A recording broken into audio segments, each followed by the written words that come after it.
Hi everyone. तो हमारे साथ हैं आज मुर्तज़ा अजमेर वाला। ये AIR तो हैं ही, इनकी AIR तो लगी ही है, लेकिन इन्होंने एक और कारनामा किया है जो बहुत कम लोग कर पाते हैं। इन्होंने ऑडिट में 80+ मार्क्स लाए, और ऑडिट में 80+ मार्क्स जो लेकर आते हैं वो बहुत कम होते हैं, और इनके 83 मार्क्स हैं ऑडिट में। तो जहाँ पर लोग 20, 22, 29, 40, 42, 45, ज़्यादा से ज़्यादा 50 और 52 और जोर मारा तो 56, 58, 60, 62, भाई साहब 83 मार्क्स लाने के पीछे जो मूल कारण है, मतलब the original and only one reason है ना, मेरी तारीफ करने की ज़रूरत नहीं है। मैंने तो सबको पढ़ाया है ना, क्लास में सब बैठे थे, आप भी बैठे थे, दूसरे भी बैठे थे। तो आप अपनी तरफ से आपने जो मेहनत की और वो किस तरीके से की, हमने तो सबको पढ़ाया, देखो तुमने अपनी तरफ से हमारे पढ़ाए हुए के बाद क्या मेहनत की उसके बारे में बात करो। सर जैसा आपने बोला कि अभी आपने सबको पढ़ाया है, बट आपने जो बोला था वो सबने इम्प्लीमेंट किया, उस पर डिफरेंस आता है ना। तो जैसे आपने 2 बातें सर ने बोली थी, वो मैंने 2 बातें इम्प्लीमेंट की हैं, बस उसी की वजह से ऐसा सब हुआ है।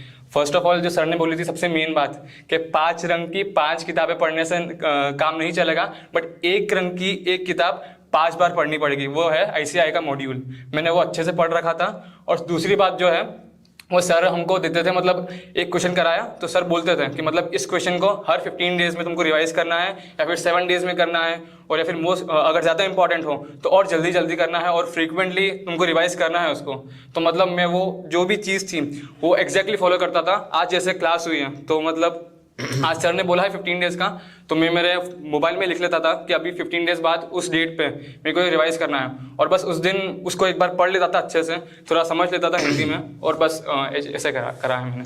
नहीं मतलब जैसे अपन क्लास में पढ़ते थे तो मैं आपको एक क्वेश्चन लिखवाता था, तो मैं उसमें 3 चीज़ें देता हूँ कि भाई ये इतने मार्क्स का क्वेश्चन आ सकता है, दूसरा इसका इंपॉर्टेंस कितना है, इसकी प्रोबेबिलिटी कितनी है आने की, और उसके बाद मैं उसके अंदर लिखता था डोज, मतलब इसका डोज जब आपको रिवाइज डोज कितना लेना है।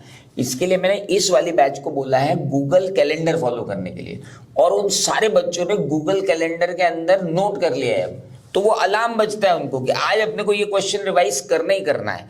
बॉस ऑडिटिंग में जो मार्क्स आते हैं ना, ये जो मार्क्स लेके आए हैं, मैंने बहुत क्लियरली इनको बोला था 5 रंग की रंग बिरंगी 5 किताबों को 5 बार पढ़ने का तो आपको समय मिलने वाला है नहीं, इसलिए 5 रंग की 5 किताबों को 1 बार पढ़ने की बजाय 1 रंग की 1 किताब को 5 बार पढ़ो, और वो है मॉड्यूल।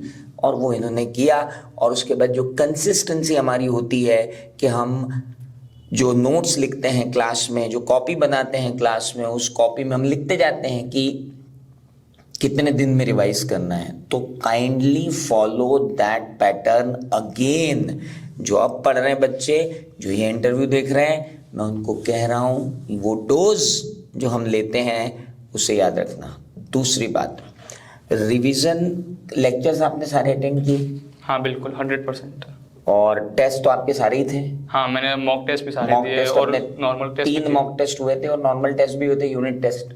तो मॉक टेस्ट के अंदर जो आपको मार्क्स आ रहे थे और यहाँ जो मार्क्स आए, और मॉक टेस्ट का आपका जो लेवल था और यहाँ का जो लेवल था, उसमें आपको क्या लगता है? ऑडिट में स्पेसिफिकली मतलब मेरे जो मार्क्स थे वो मतलब लगभग सेम ही थे जैसे मॉक टेस्ट में आए थे, वो भी 80+ लगभग थे। एक बार मेरे को 91 भी आ गए थे मॉक टेस्ट में। तुम मेरे पास आए थे कि क्या इतने भी नंबर आते हैं, तो मैंने कहा भाई लिखा होगा तो आ रहे होंगे, नहीं तो क्यों आते? हाँ तो मतलब ऐसे ही मार्क्स आ रहे थे मुझे, और इसकी मेन रीज़न ही वही है, जैसे मतलब जो कंसिस्टेंसी फॉलो कर रखी थी शुरू से, तो वो चीज़ें दिमाग में आ जाती है, जब तुम पढ़ते हो ना तो दिमाग में आ जाती हैं। और प्लस जब सर बोलते हैं कि वो डोज ऐसे 15 दिन में रिवाइज करना है, तो ऐसा लगता है कि यार मतलब हर 15 दिन में कैसे करेंगे, कैसे होगा, बट सिर्फ वो 5 मिनट लगते हैं और लिटरली रिवाइज हो जाता है। और जैसे जैसे तुम्हारा मतलब आगे बढ़ता जाता है तो वो ईजिली और रिवाइज होता है, तो इसलिए मतलब इजीली काम हो जाता है उससे। अच्छा मुर्तज़ा, एक बात और पूछनी है, आजकल जो बच्चों में ट्रेंड देख रहा हूँ मैं, जैसे हम तुमको बैकअप लेक्चर देते हैं, हाँ। तो भाई तुम्हारे पास ऐप पे लेक्चर है, तो मैं बच्चों को ये बोलता हूँ कि तुम ऐप पर हमने जो लेक्चर दिए वो रेफरेंस के लिए दिए, हाँ। है ना? तो तुमने मुझे कितनी बार चला चला के 1x 2x 2x पे चला जाके देखा है?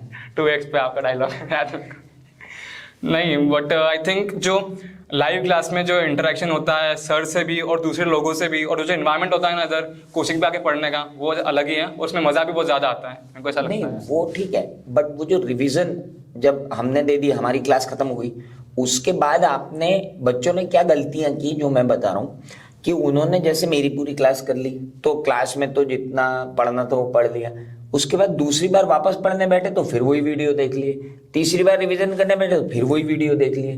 तो क्या वीडियो देखने से रिवीजन होता है या लिख कर करने से रिवीजन होता है? नहीं, वीडियो देखने से नहीं होता है, लिटरली मतलब हमारा ऐसा शेड्यूल हो गया था कि मतलब मॉक टेस्ट देने हैं, तो उसी के हिसाब से मैंने तो पढ़ाई की थी, और जब पढ़ने बैठा था तो बुक से पढ़ा था मैंने तो डायरेक्टली, वीडियो फिर रेफर ही नहीं करी थी, क्योंकि अपन को मेनली तो पढ़ना ही है ना, जब तक पढ़ोगे नहीं तब तक फिर नहीं आएगा वो, मतलब दिमाग में बैठेगा ही नहीं और लिखाएगा भी नहीं उससे फिर। तो जो लैंग्वेज इंप्रूवमेंट आपकी हुई है, जो राइटिंग स्किल इंप्रूवमेंट आपका हुआ है, वो सिर्फ आपके लिखने से हुआ है, मेरे बताने से नहीं होता है। हाँ। मैं तो सबको बताता हूँ और मैंने तो सबको पढ़ाया है। अब हमारे यहाँ गलती क्या होती है कि ऐप पे लेक्चर अनलिमिटेड टाइम है भाई, कभी भी देख लो, कितने भी देख लो, तो ऐसे घुमा घुमा के देखते जाएंगे देखते जाएंगे देखते जाएंगे, तो उससे आप सिर्फ है ना वहां पे जाके सिर्फ मेरी बोली हुई लैंग्वेज लिखोगे, मॉड्यूल में लिखी हुई लैंग्वेज कैसे लिखोगे? The same thing which followed by him, कि उसने मेरे लेक्चर रेफर नहीं किए, सिर्फ तब रेफर किए जब उसको कहीं कठिनाई आई, अदरवाइज उसने मॉड्यूल को ही पूरा रेफर करके आगे लिया है, and that is most important for all of you. Yes sir, जैसे और आप जैसे बोलते हो ना कि 2x पे नचाया है, और मतलब 2x अगर अपन देख लेते हैं तो अपन को उस टाइम पे तो लगता है कि हाँ समझ में आ रहा है और मैं कर भी लूंगा, बट वो ज़्यादा टाइम तक रिटेन नहीं कर पाते वो चीज़, 2x वाली चीज़ ज़्यादा टाइम तक रिटेन नहीं होती वहां है। पर जब आप लिखने बैठते हो तो आपका सेंटेंस स्ट्रक्चर मेकिंग होता है, मेरा सेंटेंस स्ट्रक्चर मेकिंग अलग है, मेरा सिंटेक्स वर्ड्स का अलग है, मैं कौन से वर्ड यूज करता हूं वो अलग है। आपके 100-500 वर्ड अलग होंगे इंग्लिश के, मेरे 100-500 वर्ड अलग होंगे इंग्लिश के। आप न आपके सिंटेक्स चाहिए न मेरा सिंटेक्स चाहिए, उनको जो वर्ड्स चाहिए वो कहाँ से चाहिए? वो मॉड्यूल वाले जो प्रोफेशनल वर्ड्स हैं वो चाहिए। तो बेस्ट तरीका यही है कि हमारे पढ़ाने के बाद हम आपको इजी लैंग्वेज में पढ़ाते हैं, लेकिन लिखाते जो आपकी कॉपी में वो मॉड्यूल की लैंग्वेज लिखाते हैं, और फिर वो मॉड्यूल की लैंग्वेज को आप बार बार पढ़ते हो, वो ही पढ़ना इम्पोर्टेंट है मेरे हिसाब से। यस सर, और एक और बात, मॉड्यूल पढ़ने से सबसे मेन फायदा क्या होता है, क्योंकि अपने पास 30 नंबर के एमसीक्यूज आते हैं और वो मेनली मॉड्यूल से होते हैं, मतलब इतने इजी थे एमसीक्यूज मेरे लिए, बिकॉज मॉड्यूल मैंने पूरा पढ़ रखा था ना, तो उसमें मतलब कंफ्यूजिंग थे क्योंकि बीच बीच की लाइनें थी मॉड्यूल की, तो वो इजीली अटेम्प्ट हो गया था, और पढ़ रहा था तो। अपन ने हर चैप्टर के जो एक ब्लूप्रिंट इंस्टीट्यूट ने दिया है, जिसमें हर पेज पे प्रिंट हर यूनिट कितने मार्क्स की आएगी, वो मार्क्स वेटेज जो अपन ने फॉलो किया था, तो हमने क्लास में ये मार्क्स वेटेज फॉलो किया था कि जितने मार्क्स की औकात उस चैप्टर की है उसको हमने उतने डेज में लिया था। तो हमने जो पूरा प्लान चार्ट आउट किया था वो इसी हिसाब से किया था कि 100% कोर्स अपना कंप्लीट हो। तो आपने ऐसा किया कि कोई चैप्टर मतलब जिस चैप्टर को जितना वेटेज हमने क्लास में दिया उतना ही वेटेज घर जाके दिया, या फिर अपनी मर्जी से अपना कुछ इम्प्लीमेंट किया? ऐसा वेटेज तो मैंने एज सच नहीं दिया था, मतलब मैंने तो टॉपिक वाइज ही किया था, बट हाँ मैंने हर सब्जेक्ट में ये चीज़ फॉलो करी थी कि कुछ चैप्टर्स मैंने छोड़ दिया था कंप्लीटली, क्योंकि मेरा ऐसा मानना है कि तुम 90% सिलेबस भी करोगे ना अच्छे से तो अच्छे मार्क्स आ सकते हैं, तो मैंने वो इम्प्लीमेंट किया था। और जो चैप्टर नंबर 9 थे वो मैंने नहीं किया था, बस जो सर ने बोला था ना कि तुमको ये 5 असर्शंस याद रखने हैं और उसके हिसाब से लिखना है। Chapter number 9 audit of financial statement, वो तो वैसे भी कॉमन सेंस का चैप्टर है, तो उसमें तो कॉमन सेंस ही लिखना पड़ता है, वो 5 असर्शन अपन लिख देते हैं, काम खत्म हो जाता है। हाँ, एक वो अलग, इसके अलावा कोई छोड़ा चैप्टर? और चैप्टर नंबर 6 में भी जो बस पीछे के क्वेश्चंस है ना मॉड्यूल के, बस वो करा। वो तो देखिए वो तो EIS का रेप्लिकेशन है, चैप्टर नंबर 6, तो वो 2 ठीक है। इसके अलावा कंपनी ऑडिट तो आप वो तो पूरा अच्छे से हुआ करा था, कारो अच्छे से हुआ, कारो तो बहुत अच्छे से हुआ था, उसके जो नोट्स वगैरह बने थे। दोस्तों जितना क्लास में करवाया है ईमानदारी से आप हमारे इंस्ट्रक्शन फॉलो कर लो, अपनी डेढ़ अकल ना लगाओ।